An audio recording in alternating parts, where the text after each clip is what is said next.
Voice of سنیرا کے سننے والوں کو میرا سلام۔ آج کا افسانہ ہے قصہ ایک محبت کا۔ معصومہ کو جب میں پہچاننے لگا تو میرے دل میں اس کو جاننے کی خواہش ابھرنے لگی، اور مرد کے دل میں جب کسی عورت کی کھوج ابھرے تو وہ اسے بنا وقت لگائے محبت کا نام دے ڈالتا ہے۔ حالانکہ محبت تو اس دنیا کا سب سے مشکل کام ہے۔ اگر محبت کرنا اتنا آسان ہوتا تو کیا خدا جنت جیسی قیمتی شے کے بدلے بندوں سے سچی محبت طلب کرتا؟ ہاں، تو میں کیا کہہ رہا تھا کہ مجھے معصومہ کی کھوج لگی تو میں اسے محبت سمجھنے لگا۔ وہ کہاں رہتی ہے، کیا کرتی ہے، کیسے بولتی ہے اور کیا سوچتی ہے، مجھے ان سب باتوں کی کھوج رہنے لگی۔ میں اس کا منتظر رہنے لگا، ایک مقرر وقت پر اس کو دیکھنے کا عادی ہو گیا تھا۔ اور جیسے کہ میں نے پہلے عرض کیا ہے، ان باتوں سے مرد محض یہ نتیجہ اخذ کر پاتا ہے کہ اسے اس عورت سے محبت ہو گئی ہے۔ لہٰذا میں نے خود کو چاندنی راتوں میں اپنے گھر کے سونے صحن میں بیٹھ کر بار بار یاد کروایا کہ میں معصومہ سے محبت کرنے لگا ہوں۔ حالانکہ یہ تو محض سفر کا آغاز تھا، اور محبت کی پرکھ تو اختتام سے وابستہ ہے۔ میں ان دنوں نیا روزگار سے لگا تھا اور اپنی تنخواہ بڑھانے کے چکر میں مزید ڈگریوں کے حصول چاہتا تھا۔ اگلے امتحان میں شرکت کا پرائیویٹ فارم بھر کر میں پڑھائی کی غرض سے روزانہ اپنے آفس سے واپسی پر قریبی لائبریری میں جاتا تھا۔ معصومہ بھی وہیں آیا کرتی تھی۔ میں نے اسے کبھی بھی آتے ہوئے نہیں دیکھا تھا، وہ ہمیشہ پہلے سے وہاں موجود ہوا کرتی تھی۔ مخصوص میز تھی جہاں وہ مجھے روزانہ بیٹھی ہوئی ملتی تھی۔ اس کے پاس کئی رنگوں کی قمیضیں تھیں، مگر دوپٹہ اور شلوار صرف سفید رنگ کے تھے۔ پیروں میں ہمیشہ وہ براؤن رنگ کی سینڈل پہنا کرتی تھی۔ اس کے حلیے سے یہ اندازہ لگانا مشکل نہ تھا کہ وہ ایک متوسط طبقے سے تعلق رکھنے والی لڑکی ہے۔ یہ بھی اندازہ لگانا آسان تھا کہ وہ ایک شرمیلی اور دور دور رہنے والی لڑکی ہے۔ میں نے کبھی اسے کسی سے فالتو فضول بات کرتے نہ دیکھا تھا۔ اس کا نام بھی میں نے ایک لڑکی کے منہ سے سنا تھا جو ایک مرتبہ اسے لینے آئی تھی، اور سچی بات تو یہ ہے کہ میری اس کی جانب توجہ بھی اس کے نام کی وجہ سے ہوئی تھی، معصومہ۔ میں زیر لب دہرانے پر مجبور ہوا تھا، اور پھر اگلے روز اسے محسوس میز پر پا کر میرے لبوں سے خود بخود نکلا، معصومہ۔ میں نے اسے غور سے دیکھا، وہ مجھے بہت معصوم اور اپنی سی لگی، اور پھر اس کے بعد خیالات کا ایک سلسلہ چل نکلا۔ خیالات کے اس سلسلے میں وہ میری ہم قدم رہی، اور کچھ عرصے کے بعد ایک چاندنی مگر اداسی سے بھری رات میں نے خود کو اپنے سونے صحن میں یہ یاد دلوایا کہ میں معصومہ سے محبت کرنے لگا ہوں۔ نہ جانے یہ محبت تھی کہ اس کو جاننے کی جستجو کا نام محبت رکھ دیا تھا، جو اس کو دیکھ کر میرے دل میں جاگی تھی۔ جستجو محبت نہیں ہوتی، جستجو تو جان لینے کے بعد ختم ہو جاتی ہے، اور محبت جان لینے کے بعد شروع ہوتی ہے۔ میں نے معصومہ کو جاننے کی کوشش شروع کر دی۔ اب میں آفس سے جلد از جلد اٹھنے کی کوشش کرتا اور بلا ناغہ لائبریری جایا کرتا۔ میری کوشش ہوتی کہ میری نشست اس کی نشست سے قریب تر ہو۔ کورس کی کتابوں کے بجائے اب میں اس کا چہرہ پڑھنے لگا۔ میری نوٹ بک خالی رہتی اور میرے دل کے صفحات رنگین ہوئے چلے جاتے۔ ان پلکوں کا گرنا اٹھنا، ان لبوں کا پھیلنا سمٹنا، اس کے نقوش کی بولی اب مجھے ازبر ہو گئی۔ میں اس کے انداز کے ہر رنگ کو پہچاننے لگا، لیکن یہ شاید محض جستجو کا سفر ہی تھا، محبت نہ تھی۔ مرد آغاز میں ہی جستجو کو محبت تسلیم کر لیتا ہے، اور عورت اس غلطی کو آخر تک بہت ذمہ داری سے نبھاتی ہے۔ میرے دل میں معصومہ کو اپنانے کی خواہش جاگنے لگی۔ ہر مرد اپنی محبت کو پہلی فرصت میں اپنانا چاہتا ہے، اور بعض اوقات اپنی مصروفیت کو بھی بھلا دیتا ہے۔ جو وقت مجھے اپنے امتحان کی تیاری کے لیے درکار تھا، اسے میں نے معصومہ سے محبت کرنے میں خرچ کرنا شروع کر دیا۔ اور مرد کی دلچسپی میں اتنی تپش ہوتی ہے کہ اسے اپنے گالوں پر محسوس کر کے کوئی بھی لڑکی ہڑبڑا کے ادھر ادھر دیکھنے پر مجبور ہو جاتی ہے کہ در دل پر کون دستک دیتا ہے۔ معصومہ کو میری لگن کا احساس ہو گیا۔ اب وہ قدرے الجھن کا شکار نظر آنے لگی۔ اس کے ہر انداز میں ایک کھچاؤ سا آنے لگا۔ بے فکری سے کتابوں کا مطالعہ کی وہ عادت رخصت ہو گئی تھی۔ اب وہ بار بار چونک کر میری طرف دیکھتی اور مجھے دیکھتا پا کر فوراً کتاب پر جھک جاتی۔ سفید دوپٹے کے حالے میں چمکتا اس کے کتابی چہرے کی ہر سطر پر بے چینی کی تحریر واضح طور پر پڑھی جانے لگی۔ تب ایک روز میں نے فیصلہ کیا کہ مجھے معصومہ سے سب کچھ کہہ دینا چاہیے، یہ کہ میں اسے کتنا چاہتا ہوں۔ معصومہ، میں تمہیں چاہتا ہوں۔ ایک روز ریہرسل کے طور پر میں نے یہ دہرایا۔ پھر میں خود سے ہی سوچنے پر مجبور ہو گیا، اس کے جواب میں وہ کیا کہے گی، اسے کیا کہنا چاہیے، اس جملے کا مفہوم کیا ہے۔ میں تمہیں چاہتا ہوں، یہ کہ میں تمہیں اپنانا چاہتا ہوں، تمہارے وجود پر قابض ہونا چاہتا ہوں، تمہاری سوچوں پر اپنا آپ چاہتا ہوں، تمہیں حاصل کرنا چاہتا ہوں۔ اگر اس نے پوچھ لیا کہ آپ مجھ سے کیا چاہتے ہیں، مجھے چاہتے ہیں تو چاہتے رہیں، اس سلسلے میں بھلا میں آپ کی کیا مدد کر سکتی ہوں؟ میں سوچ میں پڑ گیا۔ اس سوال کا جواب بالکل آسان تھا، ایک سادہ سی حقیقت، میں تمہیں اپنانا چاہتا ہوں۔ معصومہ، تمہارے وجود سے اپنے وجود کی تکمیل چاہتا ہوں، تمہاری خوشبو سے اپنی تنہائیوں کو سجانا چاہتا ہوں، اپنے گھر کے سونے پن کو تمہاری پازیب کی آواز سے بھر لینا چاہتا ہوں۔ مجھے اپنا ساتھ بخش دو معصومہ، مجھے شدت سے تمہاری ضرورت ہے۔ اور اگر اس نے مجھے اپنی ضرورت اور محبت کے بیچ فرق جاننا چاہا، پھر؟ میں سوچ میں پڑ گیا۔ مرد کی محبت ضرورت ہی تو ہوتی ہے معصومہ۔ میری آواز کسی گہرائی سے آئی۔ آدم کو ازل سے ہوا کی ضرورت ہے، ضرورت تو پوری ہو کر ختم ہو جاتی ہے۔ ایک استہزیہ ہنسی میرے کانوں میں گونجی۔ ضرورت ہی تو تھی۔ میرے ماتھے پہ پسینہ آ گیا۔ ہاں، اگر ایسا ہوا کہ اس نے میرا سوال یوں ہی ہنسی اڑا کر رد کر دیا، پھر دستے سوال اس کے سامنے دراز ہی مت کرو۔ میرے آفس میں ایک کولیگ نے حال دل سن کر مشورہ دیا، سیدھے سیدھے اس کے گھر رشتہ بھیج دو، لڑکیاں یوں بھی ایسے معاملات اپنے والدین کے حوالے کر دیا کرتی ہیں۔ میں پھر پریشان سا اپنے گھر کے صحن میں آ بیٹھا۔ ایسے کام تو ماں اور بہنیں کیا کرتی ہیں، میری تو نہ کوئی ماں ہے نہ کوئی ماں جائی۔ پچھلے سال ابا کے انتقال کے بعد میں بالکل تنہا رہ گیا تھا۔ اماں تو بہت پہلے میرے بچپن میں ہی تنہا چھوڑ گئی تھی مجھے۔ زندگی میں پہلی بار مجھے شدت سے ماں کی کمی محسوس ہوئی۔ ماں کی ہستی، جس کی مہربان گود میں اپنا چہرہ چھپا کر انسان زندگی کا ہر دکھ کہہ سکتا ہے، جس کی کمزور وجود کے پیچھے چھپ کر ہر طوفان کا مقابلہ کیا جا سکتا ہے۔ ماں، جو کمزور سی عورت کا سب سے طاقتور روپ ہے۔ اگر آج میری ماں زندہ ہوتی تو میں اس سے حال دل کہہ کر کتنا ہلکا پھلکا ہو جاتا۔ وہ سب کچھ سنبھال لیتی، کچھ بھی کرتی، مگر معصومہ کو میرا بنا کر رہتی۔ میرا کام صرف معصومہ کا گھونگھٹ اٹھا کر اظہار محبت کرنا رہ جاتا۔ اظہار محبت، اس دنیا کا سب سے مشکل کام۔ ملاحظہ کرنے کا کام میں نہ جانے کتنے دن تک کرتا رہا اور معصومہ سے کچھ بھی نہ کہہ سکا، حتیٰ کہ میرے کولیگ نے مجھ سے اس کے بارے میں دوبارہ پوچھا۔ تم تو بہت بزدل ہو بشر، وہ بولا تھا۔ ایک لڑکی سے اظہار محبت کرنا بھلا ایسا بھی کیا مشکل کام ہے؟ مجھے کیا کرنا چاہیے؟ یوں کرو، وہ سوچتے ہوئے بولا، اس کے لیے کوئی تحفہ خرید لو جو عورت کے لیے اٹریکشن رکھتا ہے، اسے وہ تحفہ دو، وہ یقیناً وجہ جاننے چاہے گی، بس پھر کیا بات ہے، بات سے بات نکلتی چلی جاتی ہے، اس سے تمہارے جذبات کی شدت کا اندازہ ہوگا، اس طرح اس کے دل میں تمہارے لیے نرم گوشہ پیدا ہوگا۔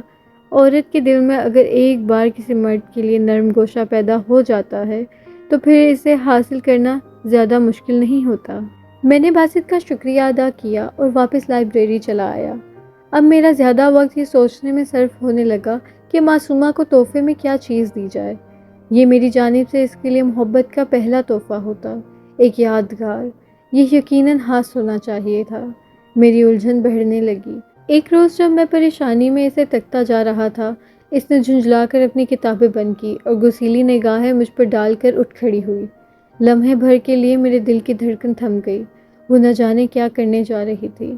کیا وہ مجھے دوست سنانے والی تھی، یا وہ لائبریری کی انتظامیہ کو میرے رویے سے آگاہ کرنے جا رہی تھی؟ وہ چند لمحے غصے اور بے بسی کے ملے جلے جذبات کے ساتھ مجھے دیکھتی رہی، پھر اپنی کتابیں سمیٹ کر مرکزی دروازے کی طرف چل دی۔ میرا دل تعصب سے بھر گیا۔ مجھے یقیناً ایسا نہیں کرنا چاہیے۔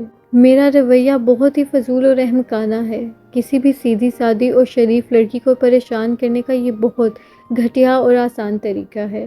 میرے تصور کے پردے پر وہ دو ہاتھ چمکنے لگے، کتابیں سمیٹتے ہوئے ہاتھ۔ اس کے ہاتھ بلا شبہ خوبصورت تھے، سفید سفید خوبصورت، صاف ستھرے اور بھری بھری کلائیوں والے ہاتھ۔ ان ہاتھوں میں رنگ برنگی چوڑیاں سجانے کا ارمان ایک بار پھر پوری شدت سے دل میں آ جاگا۔ میں لائبریری سے نکل کے بازار چلا گیا، مختلف دکانوں کی ہاک چھانٹتا، چیزیں دیکھتا، پسند کرتا اور رد کرتا، آگے چل جاتا۔ پھر ایک دم ایک دکان کے شوکیس کے سامنے رک گیا۔ یہ ایک صرافہ کی دکان تھی۔ اور میری توجہ شوکیس میں سجے ایک جڑاؤ کنگن نے کھینچ لی۔ وہ بہت خوبصورت کنگن تھا۔ میرے تصور کے پردے پر بھری بھری کلائیاں لہرائی اور اس کنگن کو معصومہ کی کلائی میں سجا دینے کی خواہش دل میں ابھری۔ میں دکان میں گھس گیا اور دکاندار سے اس کنگن کی قیمت معلوم کی۔ 22,000۔ اس نے مجھے سر سے پاؤں تک دیکھتے ہوئے اس کی قیمت بتائی۔ میں سر جھکا کر دکان سے نکل آیا۔ فٹ پاتھ پر چل کر اپنی موٹر سائیکل کی طرف جاتے ہوئے میں سوچ رہا تھا کیا میں اس قابل ہوں کہ معصومہ کو 22,000 کا تحفہ دے سکوں، لیکن دل تھا کسی بچے کی طرح مچل مچل کر اسی چاند کی ضد کیے جا رہا تھا۔ یہ ایک مرد کا دل تھا، اور مرد شیر مار سکتا ہے لیکن اپنا دل نہیں۔ یہ تو ازل سے کمزور عورت کی تقدیر میں لکھ دیا گیا ہے۔ میں نے ایک نگاہ اپنی بائک پر ڈالی۔ پچھلے مہینے حامد مستری میرے محلے میں رہتا تھا، پرانی گاڑیوں کی مرمت اور خرید و فروخت کیا کرتا تھا۔ نہ جانے کیوں وہ 2 سال سے میری بائک کے پیچھے لگا ہوا تھا۔ باؤ جی ہن دسو بھی کی خیال ہے؟ مجھے گلی میں آتے جاتے اکثر پشت پر اس کی آواز سنائی دیتی۔ اس کا خیال تھا کہ مجھے اپنی موٹر سائیکل بیچ کر نئی موٹر سائیکل خرید لینی چاہیے، جبکہ میرا ایسا کوئی ارادہ نہ تھا۔ مجھے تو اپنی چاند گاڑی بے حد عزیز تھی۔ حامد مستری کی ترکیب میں جیسے جیسے شدت پیدا ہوئی تھی، ویسے ویسے میرے اندر ارادے کی پختگی میں اضافہ ہوتا گیا تھا۔ میں گھر جانے کے بجائے سیدھا حامد مستری کی دکان پر جا پہنچا۔ مستری موٹر سائیکل کا کیا دو گے؟ 20,000۔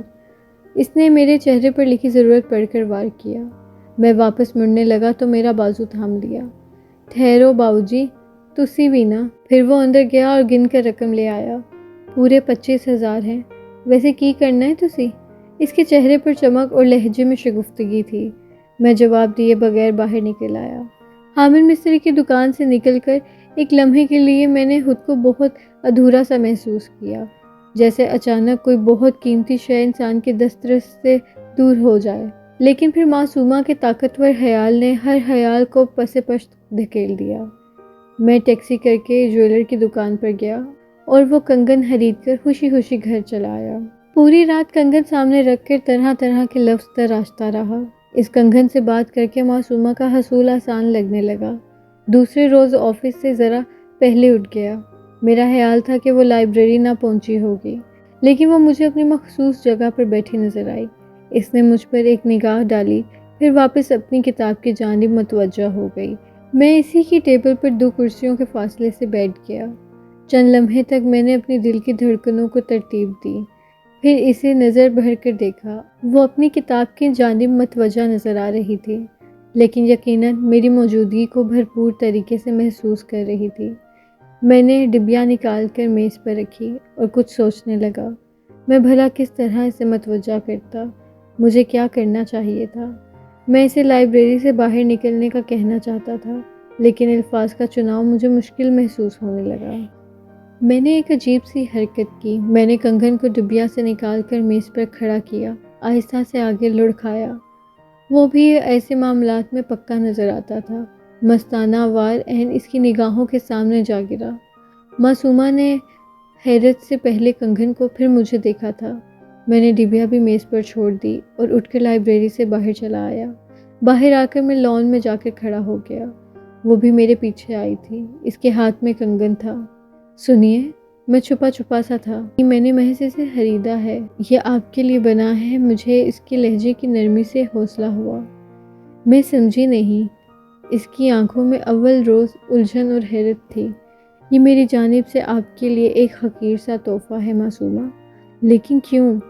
اس لیے کہ میں وہ واحد لمحہ تھا جہاں مرد کی زبان عورت کے سامنے لڑکھڑا جاتی ہے۔ وہ میرے مقابل کھڑی تھی۔ جی کہیے۔ وہ نظریں جھکائے کھڑی تھی، اور اگر اس لمحے میں عورت خود ہتھیار ڈال دے تو آپ مان لیں کہ آپ فاتح اب ہیں۔ معصومانہ نے میرا کنگن قبول کر لیا، لیکن اس شرط کے ساتھ مجھے واپس لوٹا دیا کہ وہ کنگن میں اسے شادی کے موقع پر پیش کروں گا۔ میں اس کو جیت چکا تھا۔ پھر شادی میں کیسی دیر، جلد ہی وہ میری دلہن بن کر میرے گھر کے اسی چھوٹے سے صحن میں اتر آئی، جہاں بیٹھ کر میں اس کے تصور سے گھنٹوں گفتگو کرتا تھا۔ شادی کے لیے میں نے آفس سے لون لیا تھا۔ ہماری زندگی خوشگوار انداز میں چلنے لگی۔ بیٹی کی پیدائش کا موقع آیا تو میں نے آفس سے مزید لون لیا۔ میری تنخواہ آدھی لون میں کٹنے لگی۔ معصومہ کو گھر کے کاموں سے فرصت نہ ملتی تھی۔ میں آفس میں اوور ٹائم لگاتا، اب مجھے لون اتارنے کی پریشانی رہتی، گھر لوٹنے کی جلدی نہ ہوا کرتی تھی، گھر آ کر بھی جلدی سو جاتا تھا۔ معصومہ کی گفتگو میں اب پہلی سی چاشنی نہیں تھی، اسے گھر کے مسائل نے گھیر لیا تھا۔ وہ محبوبہ سے خاتون خانہ اور بیوی سے ماں بن گئی تھی۔ میرا ذہن مختلف خانوں میں بٹنے لگا۔ سب سے پریشان کن مسئلہ سواری کا تھا۔ میں سر توڑ کوششوں کے باوجود بھی ابھی تک بائک نہ خرید سکا تھا۔ بسوں اور ویگنوں کے دھکے کھا کھا کر سال بھر سے میرا جوڑ ہل گیا تھا۔ رشتہ داریاں نبھانے کے لیے رکشہ ٹیکسی کا کرایہ مار ڈالتا۔ معصومہ کو میری مشکل کا احساس تھا۔ وہ بیچاری کمیٹیاں ڈالتی مگر وہ گھر کے ہی کاموں میں خرچ ہو جاتی۔ ایک روز میں آفس جانے کے لیے تیار ہو رہا تھا، ساتھ ساتھ گھڑی کی سوئیوں کو دیکھ رہا تھا جو بنا کسی کی مشکل کا احساس کیے آگے بڑھتی جا رہی تھی۔ اچانک ہی معصومہ میرے پاس آ کھڑی ہوئی۔ سنیے، اس کے چہرے پر عجیب سی کیفیت تھی۔ کہو، مجھے عجلت تھی۔ آج آپ آفس مت جائیں۔ کیوں؟ میں برہم ہو گیا۔ دماغ ٹھیک ہے؟ آج آپ جا کر اپنی موٹر سائیکل خرید لیں۔ اس نے ایک لفافہ میری طرف کیا، اس میں 30,000 روپے تھے۔ میرے ہاتھ ایک دم ٹھنڈے پڑ گئے۔ تمہارے پاس اتنی رقم کہاں سے آئی معصومہ؟ میں حیرت اور خوشی کے جذبات سے بولا۔ اگر میں سچ کہوں تو آپ خفا تو نہیں ہوں گے؟ وہ گھبرائی ہوئی سی تھی۔ کہو تو۔ میں اپنا کچھ زیور فروخت کر آئی ہوں بشر، مجھ سے آپ کی پریشانی دیکھی نہیں جاتی۔ میں نے اماں کی طرف کی چین اور آپ کا وہ کنگن جو آپ نے شادی سے قبل خریدا تھا وہ فروخت کر دیے۔ اس کی آنکھوں میں آنسو تھے۔ اس پہر ندامت سے میرا دل بھی لمحے بھر کو ڈوبا۔ پھر میں نے جلدی سے اس کے ہاتھ سے لفافہ لے لیا۔ تم کتنی اچھی ہو معصومہ، تمہیں میرا کتنا خیال ہے۔ مجھے احساس ہو رہا ہے میرا انتخاب کتنا درست تھا۔ وہ وعدہ کرتا ہوا بہت جلد تمہیں دوسرا کنگن بنا دوں گا۔ مجھے زیور نہیں، ذہنی سکون چاہیے، اپنا اور آپ کا۔ میں نے اس کا گال تھپتھپایا اور لفافہ جیب میں ڈال دیا۔ نظر اس کی خالی کلائی پر پڑی اور چپ چاپ باہر نکل آیا۔ میرے دل میں فی الوقت ایک موٹر سائیکل کی شدید خواہش تھی، اور جیسا کہ میں کہہ چکا ہوں، دل مارنا خدا نے صرف عورت کو سکھایا ہے۔ معصومہ نے میری جستجو اور ضرورت دونوں پوری کر دی۔ مرد آغاز میں ہی جستجو کو محبت تسلیم کر لیتا ہے، اور عورت اس کی غلطی کو آخر تک بہت ذمہ داری سے نبھاتی ہے۔ یہ ہے میری اور معصومہ کی کہانی۔